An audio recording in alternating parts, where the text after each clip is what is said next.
Ek wil vandag met julle gesels oor die vlakke van kommunikasie. Nou is in verskillende vlakke ingedeel. Nou die eerste vlak is gewoonlik wat 'n mens het met vreemdelinge. Dit is die mees oppervlakkigste vlak. En dis gewoonlik waar 'n mens net feite met mekaar deel. Jy sal nooit in 'n huisbak hoor dat mense 'n geselsie aanknoop met die mense langs hulle nie. Hulle gesels as hulle moet, gewoonlik oor, dit reën lekker vandag. Dis baie koud vandag. Of dink julle ook die huisbak sit op hierdie stadium vas. So dis goed waaroor mense nie met jou kan verskil nie. En dis die eerste vlak. Die tweede vlak van kommunikasie is gewoonlik waar meningsverskille vorendag kom. Ek skree byvoorbeeld vir die Bloubulle en my goeie vriend skree vir die Stormers.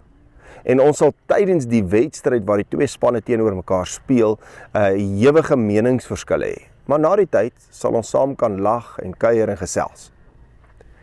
En dan die volgende vlak van kommunikasie is gewoonlik waar 'n mens emosies deel. En dis 'n dieper vlak. Ek gaan byvoorbeeld nie vir daai selfe stommer vriend van my sê, "Jesus, ek voel huilerig vandag nie," of "Ek weet nie wat nie, ek wil die heeltyd net 'n traan pik oor dit of dat wat gebeur." Hy gaan waarskynlik dink daar's fout met my. Maar ek kan dit met my man, my vrou, my kinders deel. En so gaan hierdie vlakke van kommunikasie al dieper en dieper. Nou ek wil vandag vir jou vra of jou gebed op daardie vlak is. Want gewoonlik is ons gebede dikwels net pligpleging. Slegs 50% van protestantse mense, dis mense wat in dieselfde geloofsbelydenis is ontstaan, bid 1 keer 'n dag. En dan is dit eintlik maar net omdat hulle voel dat hulle moet. Maar jy in jou gebed op daai dieper vlak van kommunikasie gegaan. Dis waar jy emosies deel. Vir die Here sê hoe jy voel.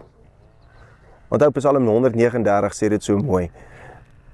U ken my gedagtes nog voordat hulle by my opkom. Nog voordat daar 'n woord op my tong is, Here, weet u wat dit gaan wees. God ken ons volkome. En baie keer dink ons het dan nie nodig om ons emosies met hom te deel nie, maar tog, as jy met iemand in 'n verhouding staan, 'n diep verhouding en met hom wil kommunikeer, is dit nodig om jou emosies te deel. Dikwels voel ons skuldig as ons vir God dalk kwaad is oor iets. Iets wat hy nie vir ons gegee het nie, of iets wat hy nie gedoen het nie, of iewers waar hy nie ingegryp het nie. En dan weier ons net om te bid. In plaas daarvan omdat ons te weet, God weet alles van ons, hy ken ons volkome. Daai Psalm 139 sê, u ken my volkome, u omsluit my van alle kante. In plaas daarvan om net eerlik te kan wees. Want as 'n mens eerlik met jou emosies teenoor iemand anders kan wees, beteken dit dat jy in 'n baie diep verhouding staan. So ek gaan vandag vir jou vra, daar waar jy nou tyd gemaak het vir hierdie oordenking, maak in jou besige dag 'n tydjie om te bid. En probeer 'n bietjie eerlik met jou emosies wees. Emosies teenoor God, jou emosies teenoor ander mense en verbaliseer dit. Praat met God daaroor.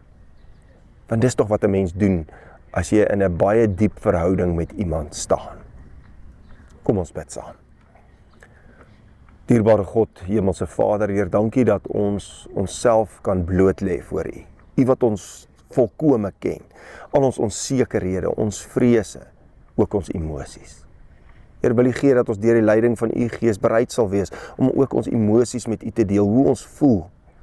Partykeer voel ons ongemaklik oor sekere dinge wat op 'n sekere manier gedoen is, omdat ons nie altyd U raadsplan verstaan nie. Maar Here, wil U gee dat ons nog steeds dit met U kan deel.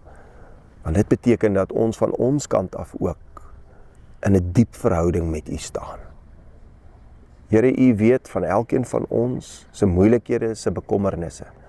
En ons gebed is, Vader, wil U elkeen van ons op sy of haar unieke manier bystaan en krag gee om hierdie beproewings te kan dra. Ons bid dit in Jesus se naam alleen. Amen. Dankie dat jy vandag weer ingeskakel het hier by die kerk aanlyn. Indien dit vir jou moontlik is, jy weet al, deel hierdie evangelie. Dalk is daar net iemand wat nodig het om vir 'n slaggie net weer sy emosies met God te deel.